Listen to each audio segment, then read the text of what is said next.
एक होता है ठाकुर जी के प्रियों का प्रिय होना। किसको विशेष मानते हो आप? ठाकुर जी का प्रिय होना, ठाकुर जी के प्रियों का प्रिय होना, वो विशेष है।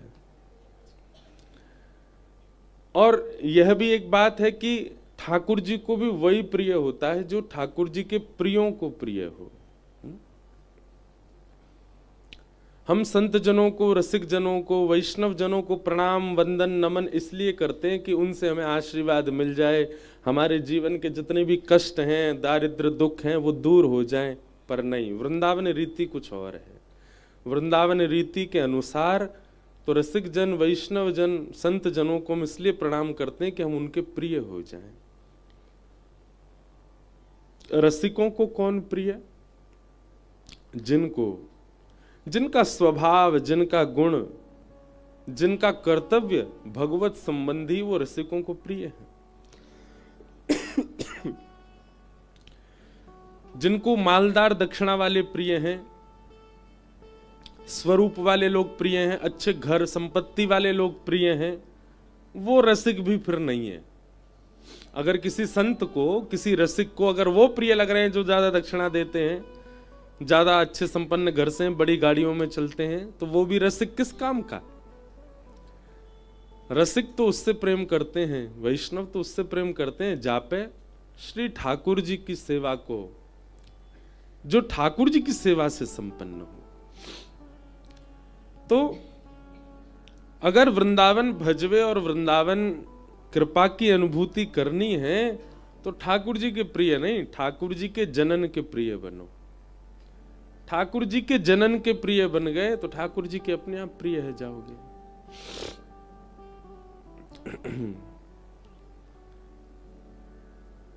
कई सारे वैष्णव यहाँ पर आ गए वृंदावन में और कथा श्रवण कर रहे हैं। हम वैसे तो बता नहीं रहे, पर अब कहां तक छुपे बात। मीराबाई कहती हैं, अब तो बात फैल गई जाने सब कोई, अब तो बात फैल गई जाने सब, मेरे तो गिरधर गोपाल दूसरो न कोई, दूसरो न कोई, मेरे तो गिरधर गोपाल। मीराबाई कह रही हैं, हे श्याम सुंदर, अब कहां तक छुपाऊं कि मेरा आपसे प्रेम है? अब तो बात फैल गई, सब जान गए, अब कैसे छुपाऊं? प्रेम का एक स्वरूप है, उसको जितना छुपाओ उतना फैल और जाता है, पता चली जाती है। चाहे संसार का प्यार भी क्यों ना हो, किसी व्यक्ति का स्नेह हो जाए किसी से, कितना भी छुपा ले पता चली ही जाती है। दोनों उनका चल रहा है कुछ।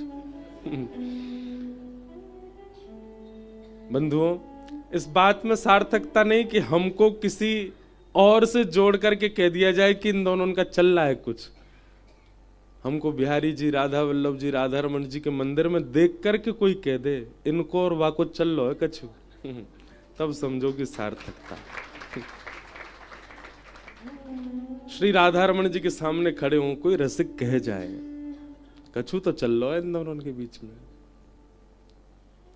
मीराबाई का स्वरूप ऐसा ही हो गया था, सब जान गए हैं मीरा कौन है। देखो, एक बात कथा में कहा करता हूं कि हमारी पहचान किससे है। अभी परसों कथा पूरी हुई हापुड़ में, तो वहां महाराज जी, हमारे भगवत धाम वाले महाराज जी, परम पूजनीय श्री छोटे महाराज जी, रविंद्रानंद जी महाराज, मस्त राम बाबा, वहां के सेठों से मेरा परिचय कराते। महाराज जी, ये चावल वाले हैं, ये साड़ी वाले हैं, ये सब्जी वाले हैं, ये राशन वाले हैं, ऐसे करके सबकी कर। तो उसी दिन मन में भाव आया कि महाराज जी, हमारी सार्थकता तब माने हमारा परिचय कोई ऐसा कराए कि ये राधा रमन जी वाले हैं, ये राधा वल्लभ जी वाले हैं, ये साईं अम्मा वाले हैं, ये वृंदावन वाले हैं। हमारी पहचान ठाकुर जी से हो जाए, हमारे कर्म भी गौड़ हो जाएं। बैठ जाओ मैया, जहां जगह मिल जाए वहीं बैठ जाओ, जा।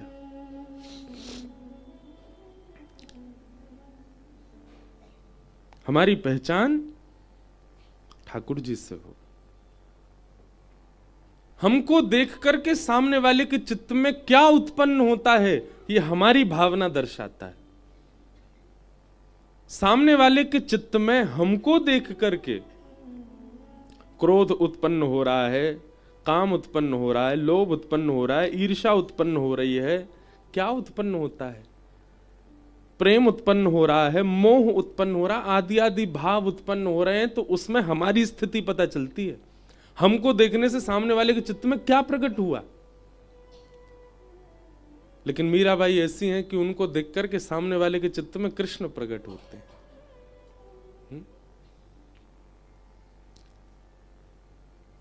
अपना ऑरा ऐसा बना लो, अपने भाव ऐसे बना लो, अपने रूप की आकृति ऐसी बना लो, अपनी बोली चाली ऐसी बना लो, अपना चलन चाल ऐसी बना लो कि आप जिसके सामने जाओ उसके चित्त में वृंदावन प्रकट हो, उसके चित्त में श्री राधा रमण प्रकट हो, उसके चित्त में श्री गिरधर गोपाल प्रकट हो।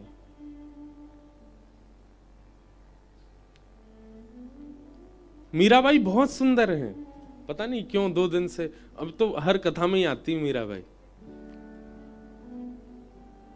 मीराबाई का स्वरूप बहुत सुंदर है, इतना सुंदर है, इतना सुंदर है कि कोटि कोटि रत्नों से कोई अगर न्योछावर करे तो भी कम है, इतनी सुंदर है मीराबाई।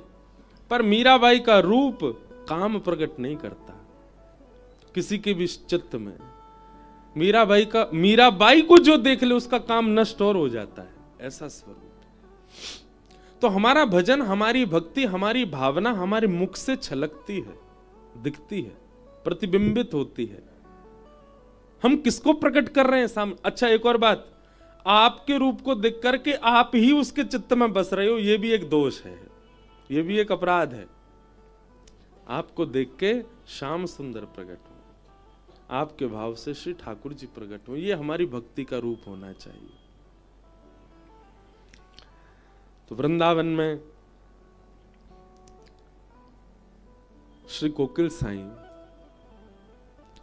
जिन्होंने सेवा मानसी में ऐसी चुनी जो लोगों के चित्त में ही नहीं आती, कि कहीं हमारी श्यामाजू, कहीं हमारी प्रियाजू, कहीं हमारी जानकी जी कभी विरह में चली जाएं तो उनके विरह को कम करने की सेवा, उनको विरह ना हो ऐसी सेवा। ठाकुर जी को कष्ट नहीं होता, ठाकुर जी को विषाद संसार के कभी परेशान नहीं करते, लेकिन भक्त की भावना है, वो फिर भी ये चिंतन करता है कि शायद कहीं कोई पीड़ा उनके चित्त में हो ना। अयोध्या के एक संत थे, बहुत ध्यान से सुनना। अयोध्या के एक संत थे, उनका एक नियम था, बहुत ध्यान से सुनिएगा, कि वो प्रत्यक्ष अपने ठाकुर जी की सेवा तो करते ही थे, परंतु उसके अलावा अयोध्या के छोटे छोटे बालकों को ले आते और छोटे छोटे बालकों को पीरी धोती पहना करके, बढ़िया पटका पहना के, इत्र आदि लगा के और पत्रावली का श्रृंगार करके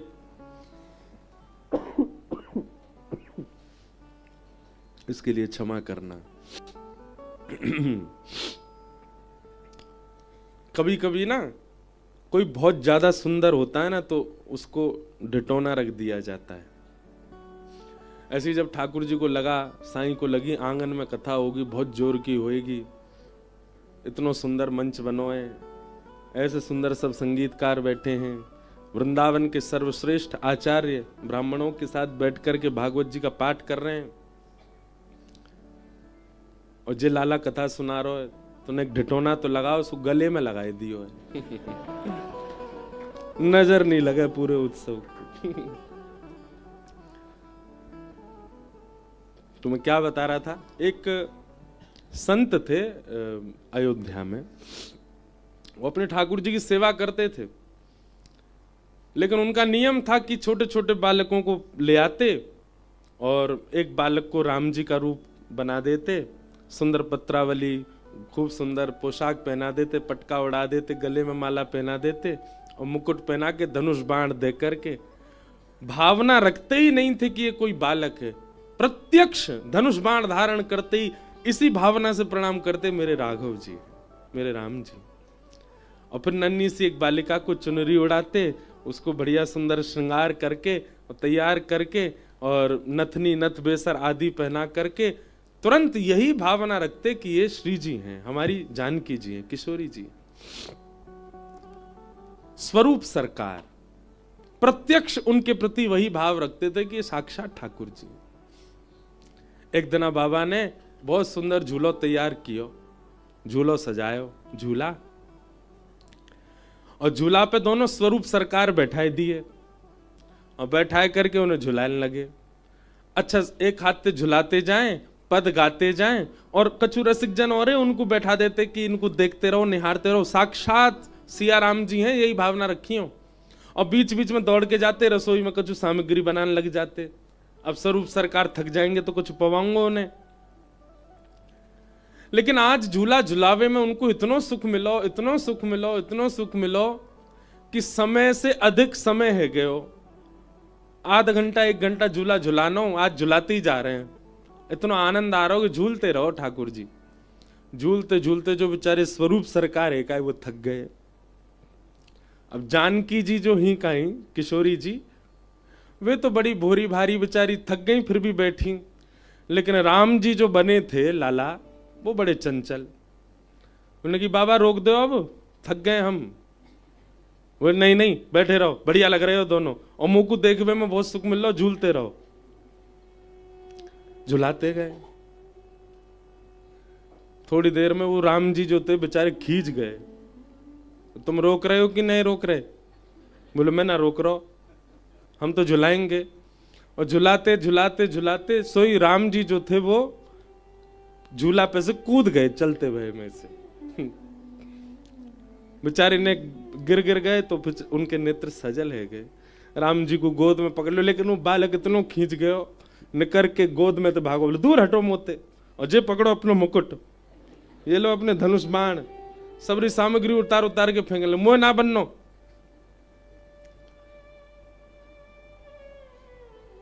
जब स्वरूप सरकार श्रृंगार उतार के इस बात से इनकार करने लगे कि मैं राम नहीं हूं, तो बाबा रोने लगे, चरणन में गिर गए, लिपट गए बालक से।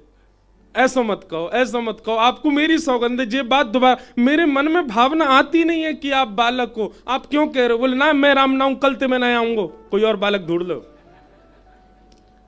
चरणन में गिर गए, बोले आप ऐसे मत बोलो, आप ही मेरे राघव हो, आप ही मेरे साक्षात राम हो, आप ही मेरे प्रभु हो, आप ही मेरे इष्ट हो, ऐसा मत कहो। जानकी जी बेचारी चुपचाप झूली रही है। वो सीधी कोई भोले भाले बालक हो मैं कही, लेकिन राम जी नहीं माने, जोर जोर से अपना मोह मिटाने लगे, सबरी पत्रावली छुड़ाने लगे। तो बाबा को बोले नहीं मानोगे? वो नहीं मानूंगा। नहीं मानोगे? नहीं मानूंगा। वो ठीक है मत मानू, मैं कुआं में कूद रहा हूं। तो वहीं पास में कुआं था और बाबा जाके वह कुआं में कूद ही गए, और कुआं में पानी था ही नहीं, थोड़ा कम था, नीचे कूद गए, गिर गए, और नीचे गिर के रोने लगे।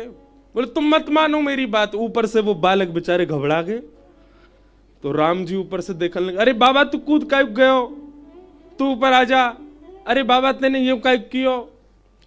जब तक राम जी देख रहे थे तब तक बाबा, नहीं मैं नहीं आऊंगा, आप अपनी जिद करो, फेंक दो मुकुट उतार के, धनुष बाण तोड़ दो, बार बार कहो मैं राम नहीं हूं, मैं तो यहीं प्राण त्यागूंगा अपने। इतने में ही झूला झूलते झूलते धीमे हो गए तो जानकी जी उतरी, और जैसे ही जानकी जी दौड़ के आई और उनने जैसे ही कुआं में झांक करके नीचे देखी, बोले बाबा, बस बाबा शब्द सुनते ही वो महाराज जी इतने व्याकुल हो गए। बोले अरे जानकी जी आप मत देखो नीचे, ये बहुत गहरा है, यहाँ की गहराई बहुत है, आप डर जाओगी, हमारी श्री जी डर जाएंगी, आप मत झांको नीचे, बाबा ऊपर आ जाओ। हाँ मैं आ रहा हूं, तुरंत आ रहा हूं, अभी आ रहा हूं ऊपर, आप नीचे मत झांको। तुरंत बाबा कोई रस्सी वस्सी पकड़ करके ऊपर पहुंच गए और ऊपर जाकर के श्री जानकी जी को हृदय से लगा के खूब रोए। आज मेरे इस कृत्य की वजह से जी राम जी तो इन पर कछु कछु यो लगे कन्हैया को असर आ गो है, ज्यादा खींचन लग गए। पर मेरी जानकी जी आप डर तो नहीं गई? आप मत झांके करो नीचे ऐसे, कहीं आपको भय लग गया हो तो, डर लग गया हो तो फिर कैसे करूंगा? दूर बैठे सब अयोध्या के संत जन उनको दंडवत करते, प्रणाम करते, कहते बोले इनकी भावना देखो, ये साक्षात स्वरूप के प्रति ऐसा व्यवहार करते हैं जैसे मानो साक्षात सिया राम जी हैं। सब उनको वंदन करते, सब नमन करते।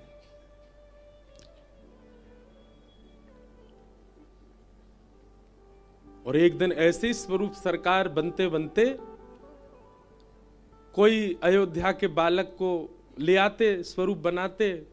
एक दिन प्रत्यक्ष श्री राम जी ही उनके हाथ में आ गए और उनका स्वरूप बना करके जब बैठाया, आज बाबा को कुछ अलग ही दर्शन है रहे।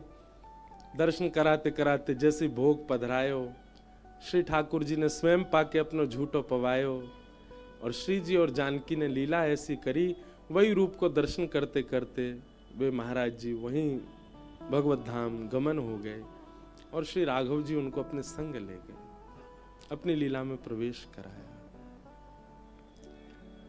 हमारी भावना, हमारे चित्त के भाव कैसे हैं, किसके प्रति बन रहे हैं, वो प्रधान है, उसकी प्रधानता है।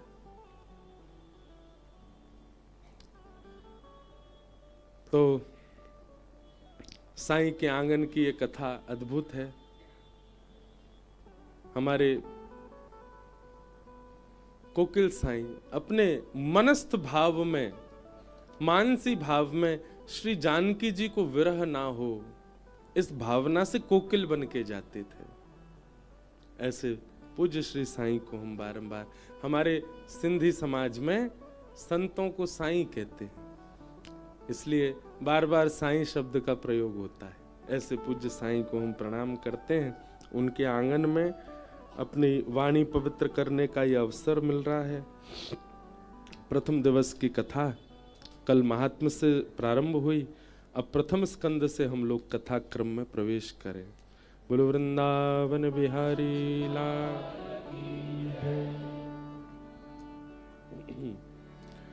जन्माद्यस्य यतोऽन्वयादितरतः चार्थे स्वविज्ञस्वराट् तेने ब्रह्म हृदय आदि कवये मुह्यन्ति यत्सूरयः तेजो वारिमृदां यथा विनिमयो यत्र तृषगो मृषा धाम्ना स्वेन सदा निरस्तकुहकं सत्यं परम धीमहि। भागवत जी का प्रथम श्लोक है, जन्माद्यस्य यतोऽन्वयादितरतः।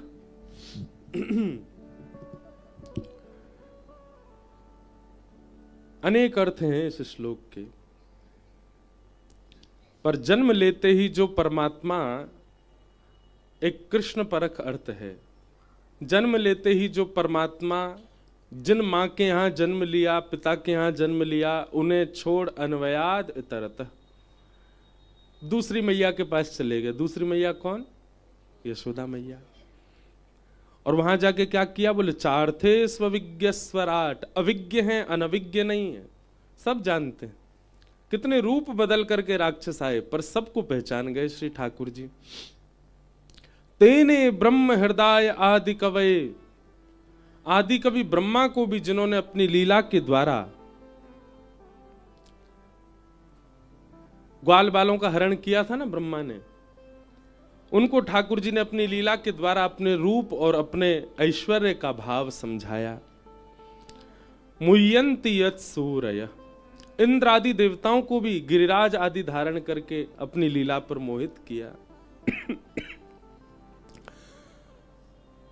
तेजो वारि मृदाम यथा विनिमयो, पृथ्वी जल अग्नि वायु आकाश, पंच तत्वों को जिन्होंने अपनी कृष्ण लीला के द्वारा पवित्र किया। हम एक बात कथा में कहा करते हैं कि श्री कृष्ण पर्यावरण मित्र हैं। यदि किसी के चित्त में पर्यावरण संरक्षण की भावना है तो वह भी समझ ले कि कृष्ण उसको उससे भी प्राप्त हो सकते हैं। जिस प्रकार नित्य तिलक लगाना, नित्य कंठी पहनना, नित्य नाम जप करना, एकादशी व्रत करना, तुलसी निष्ठा रखना, ये सारी निष्ठाएं हैं वैष्णवों की। ऐसे पर्यावरण संरक्षण निष्ठा अगर कोई धारण कर ले तो ठाकुर जी उसको उससे भी प्राप्त हो सकते हैं। रज के प्रति, नदियों के प्रति, वृक्षों के प्रति, लता कुंजों के प्रति यदि उनके संरक्षण की भावना उसके चित्त में आ जाए तो श्री ठाकुर जी उससे भी उसको मिल जाएंगे। हमारे गिरिराज जी में श्री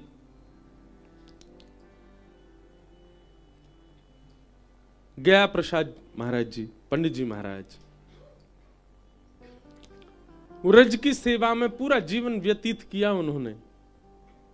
सोहनी करते थे और उस सोहिनी की कृपा से ही, रज की सेवा की कृपा से ही श्री ठाकुर जी उनको प्राप्त हो गए।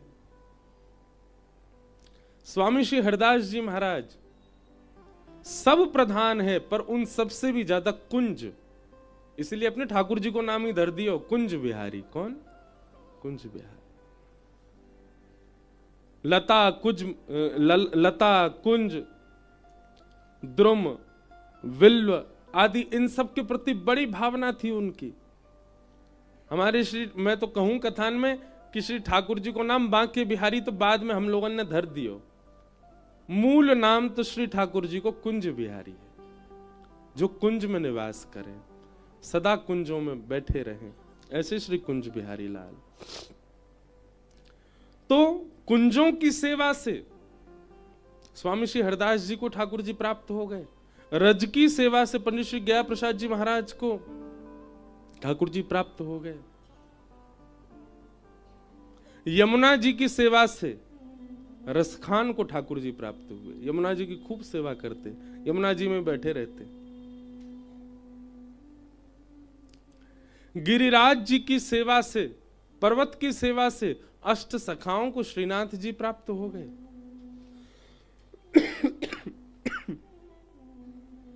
और केवल इन लोगों को ही प्राप्त नहीं हुए, इन्होंने कुंज निकुंज नदी पर्वत आदि आदि पर्यावरण से प्रेम किया, इनको ठाकुर जी प्राप्त हुए और इन लोगों के आश्रय से हमको प्राप्त हो गए। आज वैष्णव जन इस बात को भूल जाते हैं कि यह कुंज की सेवा भी एक बहुत बड़ी सेवा है। हमारी माने तो एक परिक्रमा महीना में एक बार ऐसी करे करो, पूरे वृंदावन में केवल इसी दृष्टि से घूमो कि कहीं भी अगर परिक्रमा मार्ग में आपको कुछ ऐसा लगे कि जो नहीं होना चाहिए, शुद्ध नहीं है, अपवित्र वस्तु कुछ पड़ी है, कुछ ऐसा, तो उसी भाव से लगाओ, सब इकट्ठे करो, पूरी मार्जन परिक्रमा करो वृंदावन की। आप विश्वास मानेंगे, आपकी मार्जन परिक्रमा से श्री ठाकुर जी और जल्दी प्रसन्न हो जाएंगे। 5 लाख नाम जब से जो कृपा होनी होगी ना, वो एक मार्जन परिक्रमा से हो जाएगी। लेकिन करवे में हमें बड़ो संकोच होएगा, कैसे करें? हमारी तो भावना यही, अभी कथा में आने से पहले वृंदावन के सब पद देखता हूं, सब पदों में एक ही बात है, कुंज निकुंजों के भाव, कुंजों की सेवा, निकुंजों में ठाकुर जी ऐसे करते। आज कुंज निकुंज रज भी नहीं बची वृंदावन में, रज भी खत्म होती जा रही है। इन सब के प्रति हमें भावना प्रकट करनी है, तभी ठाकुर जी प्रसन्न होंगे। भगवान श्री कृष्ण स्वयं तेजो वारी मृदाम यथा विनिमयो, पृथ्वी जल अग्नि वायु आकाश सबको पवित्र कर रहे हैं, और हम इन सबको अपवित्र करते हुए ठाकुर जी को प्राप्त करना चाह रहे हैं।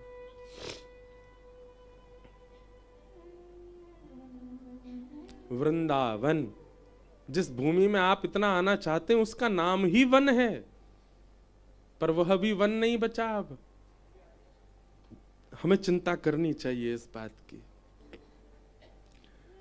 तेजो वारि मृदाम यथा विनिमयो, भगवान ने अग्निपान की, वायु को पवित्र किया तृणावर्त के वध के द्वारा, जल को पवित्र किया कालियानाग के वध के द्वारा, कालियानाग संहार के द्वारा, आकाश को पवित्र किया महाराज के द्वारा, पृथ्वी को पवित्र किया मृदभक्षण लीला के द्वारा। इस प्रकार श्री कृष्ण ने पंच तत्वों को पवित्र किया कृष्ण लीला में। और तेजो वारि मृदाम यथा विनिमयो यत्र सर्गो मृषा, 3 स्थानों की लीला प्रमुख है, व्रज, द्वारिका और हस्तिनापुर। धामना स्वेन सदा निरस्त कुहकम सत्यम परम धीमहि। अपने धाम जाने से पूर्व, स्वधाम जाने से पूर्व जिन्होंने उद्धव को ज्ञान उपदेश किया, ऐसे परम सत्य श्री कृष्ण को हम बारंबार प्रणाम करते हैं।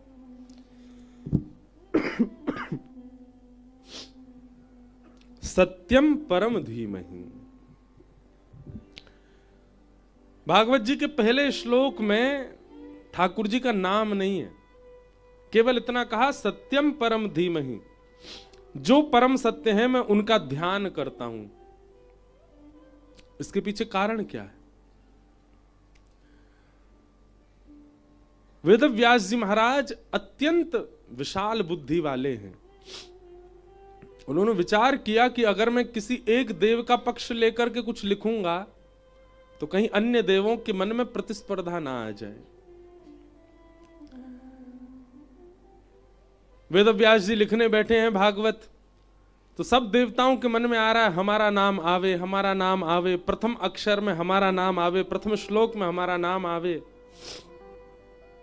वेद व्यास जी ने विचार किया यदि किसी एक देव का नाम लिखूंगा तो सब सोचेंगे कि वही परम है, वही श्रेष्ठ है। तो मैं ऐसा कुछ लिखूं कि सब देवताओं को लगे कि भाई किसी का पक्ष भी नहीं लिया और सब प्रसन्न भी हो गए। वेद व्यास जी महाराज लिखते हैं सत्यम परम धीमहि। इसको भी विवेक बुद्धि कहते हैं बंधुओं। हमारे किसी कृत्य से एक प्रसन्न हुआ लेकिन अनेक रुष्ट हुए, उसको विवेक युक्त क्रिया नहीं कहते। अनेक प्रसन्न हो गए, एकाद रुष्ट हो गए, फिर भी ठीक है, लेकिन वह भी पूर्ण विवेक नहीं है। लेकिन सब प्रसन्न भी नहीं हुए और सब सम भी हो गए, सबके मन को लगा ठीक है, चलो अच्छा है, ऐसी क्रिया को विवेक कहते हैं। वेद व्यास जी महाराज जब श्लोक लिख रहे थे भागवत जी का पहला, 33 कोटि देवता देख रहे हैं किसका नाम लिखा जाएगा पहली बार, पहले श्लोक में। वेद व्यास जी ने मन में विचार किया एक का नाम लिखूंगा तो बड़ी बवाल होगा, ऐसा कुछ लिखूं कि सबको समता लगे चित्त में। तो लिखते लिखते वो कहते हैं जो जन्म आदि से परे है, जिसके आगे सब देवता मोहित रहते हैं, ब्रह्मा आदि देवता भी जिसकी लीला पर मोहित रहते हैं, पृथ्वी जल अग्नि वायु आकाश से जो परे है, बल्कि इनका निर्माण जो करता है, ऐसा जो भी परम सत्य तत्व है मैं उसको प्रणाम करता हूं, मैं उसका ध्यान करता हूं। नाम नहीं लिखा, सीधी बात है, अंकित ठाकुर जी को कर रहे हैं, पर फिर भी कहीं देवताओं के मन में कोई भाव ना आ जाए, इसलिए सत्यम परम धीमहि। एक भाव तो ऐसा है। दूसरा भाव ऐसा है कि मानो श्री वेदव्यास जी महाराज सत्यम परम धीमहि कह करके हमें ये बात अंकित करना चाहते हैं कि सब सत्य हैं पर श्री कृष्ण परम सत्य हैं, वो विशेष सत्य हैं। कहां तक है, हम आप सब लोग भी अपने आप को कभी कभी सत्य मान लेते हैं। हमें लगता है कि मैं भी सत्य हूं, आप भी सत्य हो, पर हम त्रिकाला बाधित हैं। तीनों काल का वाद्य होते हैं हम, लेकिन ठाकुर जी काल से बाधित नहीं है। जब ये कोई नहीं था तब भी वो थे, जब सब हैं तब भी वो हैं, जब कोई नहीं रहेगा तब भी वो रहेंगे, इसलिए वो परम सत्य है। और 3 बार सत्य की वंदना भागवत में हुई, प्रारंभ में, मध्य में और विश्राम में। प्रारंभ में भी कहा सत्यम परम धीमहि, विश्राम में भी कहा सत्यम परम धीमहि, और मध्य में तो 9 बार सत्य कहा। सत्यव्रतम सत्य परम त्रिसत्यम सत्यस्य योनिम निहतम च सत्ये सत्यस्य सत्य मृत सत्य नेत्रम सत्यात्मकम त्वाम शरणम प्रपन्ना।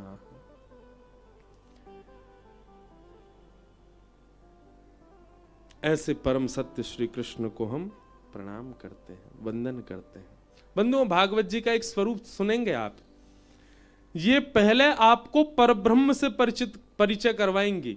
पहले के 3 दिन की कथा कैसी होगी, ये परब्रह्म कौन है उनका परिचय दिलाएंगी आपको, और फिर वही परब्रह्म हमारे कैसे हो सकते हैं, चौथे दिन से वैसी कथा होती है।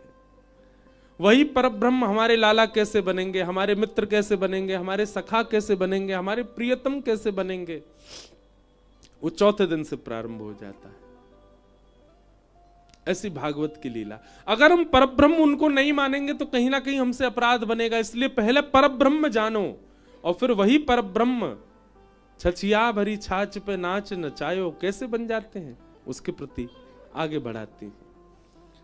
भागवत जी के पहले श्लोक में सत्यम परम धीमहि, ऐसे परम सत्य श्री कृष्ण का हम ध्यान करते हैं। भागवत जी के दूसरे श्लोक में विषय, अधिकारी, संबंध और प्रयोजन 4 बातें बताई कि धर्म प्रोजित कई तवोत्र परमो निर्मत्सराणां सता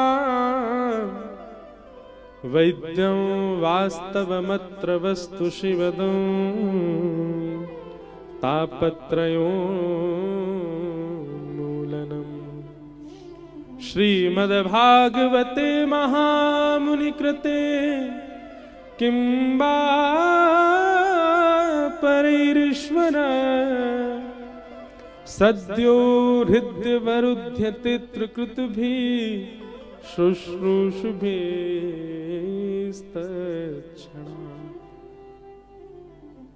बहुत ध्यान से सुनो। सबसे पहली बात, भागवत का विषय क्या है, क्यों सुनते हैं हम कथा। वो बात अलग है कि आपने किस लिए कथा कराई, क्या कारण था, वो एक अलग विषय है आपका। पर मूलतः भागवत जी का उद्देश्य क्या है, विषय क्या है। धर्म प्रौजित के तवोत्र परम। एक बात हम बहुत स्पष्ट करना चाहते हैं सब लोगों के लिए।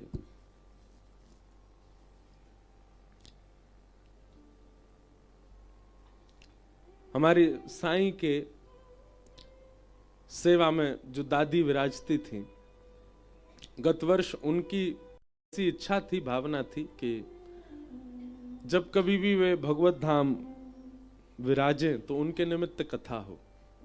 और जब हमारे छोटू साईं, सोनू साईं की आज्ञा हुई कि महाराज जी आपको सुनानी है, तो ये आंगन मैंने कही ना, यहाँ के लिए तो हम चाहे कैसे भी करके आते ही हैं। छोटू साईं जी को पता है कि कितनी मगजमारी करी तब जा करके समय निकाला कि यहाँ कथा हो। आगे पीछे करी कई डेट, उनकी इच्छा से कथा हो रही है। पर हम एक बात बहुत स्पष्ट करना चाहते हैं कि कथा कराने के बाद ही पितृ शांति होती है, ऐसी बात नहीं है।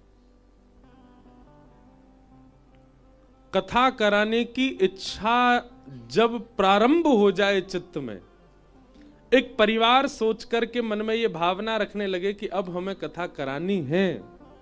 सब लोग इधर देखो, मन में इच्छा प्रकट हो जाए कि हमें कथा करानी है, उसी समय समझ लीजिए कि पितृ मुक्त हो गए हैं, तभी इच्छा प्रकट हो रही है। कथा कराने के बाद वो धुंधुकारी का विषय अलग है, तो महाप्रेत बन चुका है। परंतु वास्तव में यह है कि हमारी कथा सुनने की इच्छा प्रकट हो रही है, कथा में बैठने की इच्छा प्रकट हो रही है, कथा कराने की इच्छा प्रकट हो रही है, कथा में जाने की इच्छा प्रकट हो रही है, सप्ताह क्रम से कथा सुनने की इच्छा, ये तभी प्रकट हो सकती है जब हमारे पितृ मुक्त हों। कहीं ना कहीं जिनमें दोष विद्यमान है, अब वो तो पितृ दोष कैसे कैसे होंगे पता नहीं, पर यह भी एक पितृ दोष है ये कि आपका कथा में जाने का मन ही नहीं कर रहा। आपकी कथा सुनने की इच्छा ही नहीं होती, सत्संग श्रवण की इच्छा मन में प्रकट नहीं होती, ये कोई पितृदोष से कम है? कौन रोक रहा है आपको कथा में जाने से? तो सद्यो हृदय वरुद्ध तेत्रकृत भी शुश्रूषभिस्तक्षणात्, सुनने के बाद क्या होगा वो तो बहुत आगे की बात है। सुनने की इच्छा मात्र से हरिश्चित्तम समाचरित, कृष्ण चित्त में प्रकट हो जाते। तो ऐसी कथा जिनके प्रारंभ होते ही मन में भाव आया कि मैं कथा कराने, उसी समय पितृ मुक्त हो जाते, मुक्त हो गए, इसीलिए आ रही है भावना। तो ये बात है। तो आपका कारण कुछ भी रहा हो कथा कराने का, पर भागवत जी का विषय क्या है? धर्म प्रौजत कई तवोत्र परमो, हमारे चित्त में परम धर्म का उद्दीपन होना, प्रकट होना। परम धर्म का मतलब क्या है? धर्म और परम धर्म दो बातें हैं। जहां व्यक्ति देहाभिमान होकर के देह की सुख सुविधा और देह के लिए कृत्य करता है, वो सब धर्म है। लेकिन जहां व्यक्ति अपने आत्म कल्याण की भावना रखता है, देह की परवाह नहीं करता, आत्म कल्याण की भावना रखता है, वही परम धर्म है। हमारे वृंदावन में संत जनों को, रसिक जनों को देखो, अगर देह प्रधान हो तो सुंदर बन के रहें सब, पर देह प्रधान नहीं है तो यहां चंदन लगा लें, यहां चंदन लगा लें, नाक पे लगा लें, आंखन के ऊपर वो लगा लें, यहां लगा लें। हमारे हरिदास जी तो पूरे मुंह पे चंदन लगा के घूमे, और क्या कहते हैं, ब्रजरज लगा के घूमे। वो बात अलग है, किसी किसी का दिखावे का भी होता है, बड़ा समझना बहुत मुश्किल है आजकल संसार को। पर मूल बात क्या है? वो ऐसे हाउ बिलाऊ से बन के काय को डोल रहे हैं। उनका देह किसी संसार के व्यक्ति को प्रसन्न करना नहीं है। उनका उद्देश्य क्या है? बिहारी जी पूरे दिन ऐसे खड़े रहे चुपचाप, कोई जीन्स पहन के आया, कोई बढ़िया अचकन पहन के आया, कोई बढ़िया, हम पूरे मुंह पे चंदन फोटा लगा के जाएंगे, हमारे हाउ बिलाऊ से चेहरा को देख के लाला नेक मुस्कुरा जाएगा, वो देख कैसो बन के आया हो, हमें देख के लाला नेक प्रसन्न हो जाएगा। वहां पर यह भी उद्देश्य नहीं है कि ब्रजरज लगाने से, अंग पर लिपटने से हमारी मुक्ति हो, सदगति हो। ये सदगति रखना अपनी, यह भी एक प्रकार से वृंदावन रीति वालों की बात हो रही है। वृंदावन रहने वाले तो यह भावना ना रखें कि हमारी सदगति है जाए, वो इतना भी नहीं मांगते ठाकुर जी से। तुम राजी रहो, बस आप राजी रहो, हे नाथ आप प्रसन्न रहो, बस मुस्कुराते रहो, प्रसन्न हासारुण लो चलो लसत। अपनी कोई कामना नहीं है ब्रज के उपासकों को।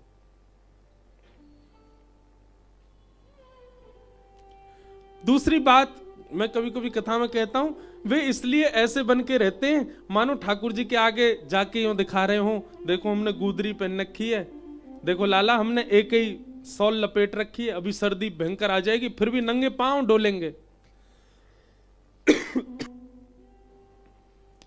ऐसे वस्त्र वेशभूषा धारण करके रहेंगे।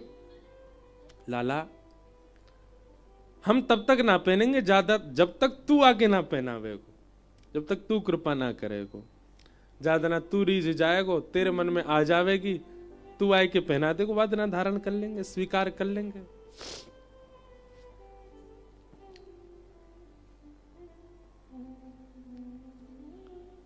जहां पर देह के कल्याण की बात ना हो, आत्म कल्याण की भावना उत्पन्न होती है, उसी को परम धर्म कहते हैं। श्रीमद् भागवत सुनने वाला व्यक्ति अगर देहाभिमान शून्य नहीं हो रहा है तो इसका मतलब वो कथा नहीं सुनता, वो केवल आडंबर कर रहा है कथा में आके। उसको अपने देह का किंचित अभिमान नहीं होगा। हां इतना तो रखे कि स्वस्थ बना रहे, स्वस्थ रहे।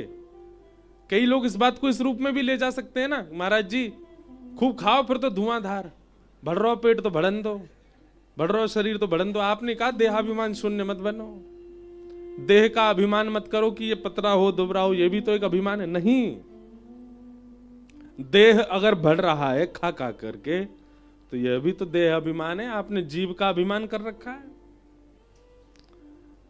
स्वस्थ रहो, पर देह के प्रति ज्यादा व्यवस्थाएं ना रखना, ये एक प्रकार का देहाभिमान शून्य।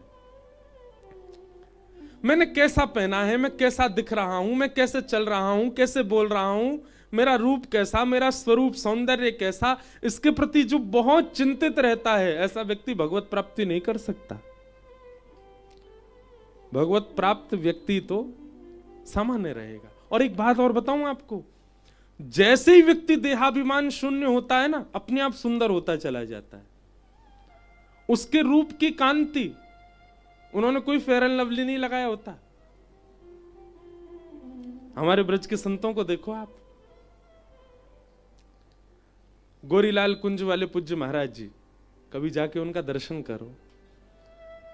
साबुन भी नहीं लगाया होगा कभी, केवल रज से ही स्नान कर लेते होंगे, पर उनके गाल ऐसे लगे मानो जैसे कितने सेब खा रखे होंगे, सेब खाए खाए के गाल लाल लगे। नहीं, जैसे ही देहाभिमान शून्य होते हैं तो भजन ही सौंदर्य प्रकट करने लगता है। हमारे पूज्य श्री मलुक पीठ वाले महाराज जी श्याम वर्ण के हैं, पर उनके मुखमंडल में एक ऐसी कांति है, एक ऐसा तेज है, उसके प्रति आकर्षण अपने आप सहज बन जाता है। पन्नश्री गया प्रसाद जी महाराज, उनका रूप विलक्षण था। देहाभिमान शून्य जिस दिन आप होने लग जाते हैं, आपका रूप अपने आप सुंदर होने लग जाता है। आपके हस्त कमल, आपके चरण कमल, आपका कोई एक अंग भी दिख गया, उसी से लगता है कि बस अब कल्याण, उद्धार हो गया हमारा। श्री हितरवंश महाप्रभु, नरवाहन ने केवल उनका इतना रूप देखा था, इतना। राधा वल्लभ जी के सामने बैठ के भोर का पद गा रहे थे और तभी नरवाहन आ गया पीछे से। नरवाहन ने जैसे ही लता गुल्मों को अपनी तलवार से अलग किया तो झाड़ियों की आवाज हुई, तो महाप्रभु जी ने केवल ऐसे देखा। यहां नरवाहन खड़ा है, जहां श्रीनाथ जी खड़े ना, ऐसे बिल्कुल पीछे, ऐसे बस इतना मुख किया था। नरवाहन को कितना दिखा? इतना दिखा। केवल इतने रूप देखने मात्र से नरवाहन ने अपना चोरी डकैती जो भी उसके गलत कार्य सब छोड़ दिए, परम वैष्णव हो गया। श्रीमद् भागवत जी का यही विषय है। देह प्रधान ना करके अपनी आत्म प्रधान मान करके उसके कल्याण की भावना रखना, यह भागवत जी का विषय है। भागवत जी को सुनने वाला व्यक्ति किंचित भी देहाभिमानी है तो वो सुनता नहीं है, केवल आडंबर कर रहा है।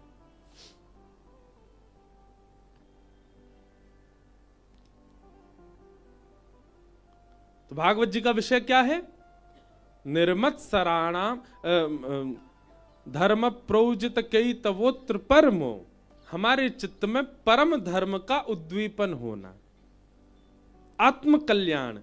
ये देह तो बाह्य है, पर इस देह के अंदर एक आत्मा है, उसके कल्याण की भावना मन में प्रकट हो जाना होती है। हम सबके चित्त में आत्म कल्याण की भावना उत्पन्न होती, पर पता कब होती? जब हम बहुत भोग लेते हैं। एक सीमित उम्र हमारी निकल जाती है, 50, 55, 60 जब हो जाते हैं, उसके बाद हमको लगता है अब भोग विलास थोड़ा कम कर देना चाहिए, अब संसार के भोग भावों में रहना कम कर देना चाहिए, अब थोड़ा सामान्य रहना चाहिए, अब थोड़ा भैया जीवन हमारा अब अंत की ओर बढ़ रहा है, थोड़ा भजन पूजन कर लेना चाहिए।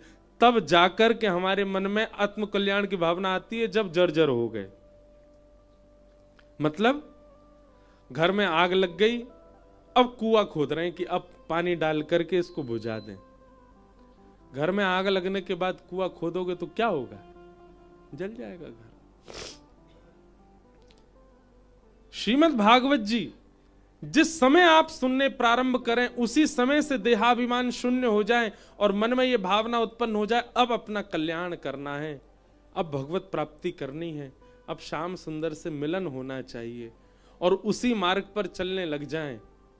यही है परम धर्म, भागवत जी का विषय।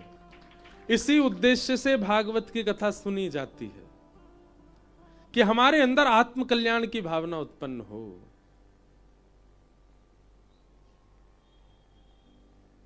कथा सुनने पर वह भी सुनने कैसे? कुर्सी पे बैठ के। जो बैठे वो बुरा नहीं मानना, ये भी एक देहाभिमान है। अच्छा, कोई तन में दिक्कत है तो बात अलग है, पर कोई तकलीफ नहीं है, बढ़िया है सब मामला, हड्डी वड्डी सब बिल्कुल मजबूत है, फिर ऊपर बैठे हैं। कैसे बनोगे देहाभिमान शून्य? कथा तो सुन रहे हैं पर थर्मस में चाय भर के लाए हैं, जैसी भजन कीर्तन होगा चुपचाप एक घूंट पी लेंगे। कैसा देहाभिमान। एक बार मेरी कहीं कथा होनी थी तो बहुत बड़े उद्योगपति थे जो कथा करा रहे थे, तो मेरे को क्या बोलते, बात हुई तो बोले महाराज जी अपनी कथा 3 बजे शुरू हुआ करेगी। मैंने कहा हाँ। कितने बजे तक चलेगी? मैंने कहा 6 साढ़े 6, मन ज्यादा लग गया तो 7। तो हम चाहते महाराज जी 5 बजे इंटरवल हो। मैंने कहा मतलब? बोले 3 से 5 कथा और फिर 5 से साढ़े 5 चाय नाश्ता पकौड़ा बंडा आदि सब चले, 5:30 बजे फिर कथा शुरू 7 बजे। मैंने वाह, मैंने कोई पिक्चर है इंटरमिशन होगा बीच में? और बात हम क्या कर रहे हैं देहाभिमान शून्य होने की, और बीच में चाय पीनी है लोगों को। भैया एक बहुत सुंदर पद है, करी गोपाल की सब होए। बहुत सुंदर पद है, मिल जाए तो मैं गाऊं। गोपाल की सब होए करी, गोपाल की सब होए करी, गोपाल की सब होए करी,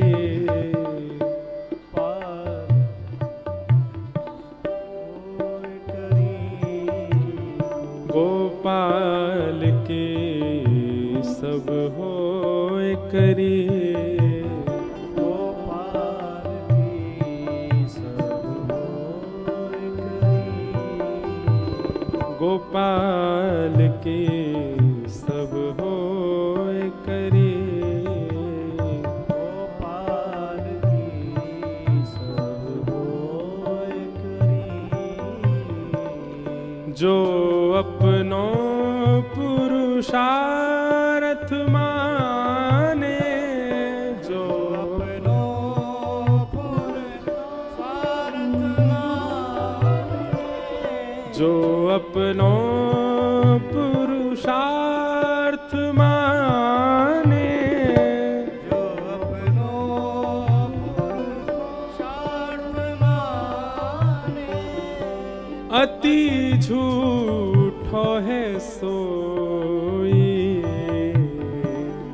अति झूठो है सोई, हाँ अति झूठो है सोई, अति झूठो है सोई,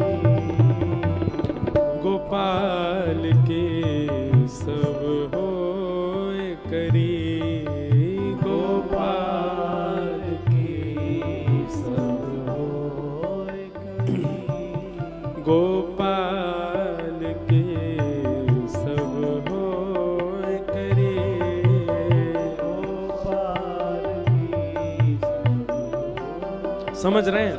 सूरदास जी कह रहे हैं सब गोपाल जी का किया होता है। जो अपनों पुरुषार्थ माने, अति झूठो है सोई। झूठो भी नहीं, अति झूठो। नेक भी सोच रहा हूं मैं कछु कर रहा हूं तो अति झूठो है। अच्छा एक बात और सुनना बंधुओं, हम कुछ भी सत कर रहे हैं ना तो समझो सब ठाकुर जी करा रहे हैं, पर हमारे द्वारा कुछ भी अनीत हो रहा है, असत हो रहा है, तो वो हमारा पुरुषार्थ है, वो हम कर रहे हैं। पर जो भी भला हमसे बन रहा है सब ठाकुर जी और गुरुदेव की कृपा है। गोपाल की सब होए करी, गोपाल की सब होए करी, साधन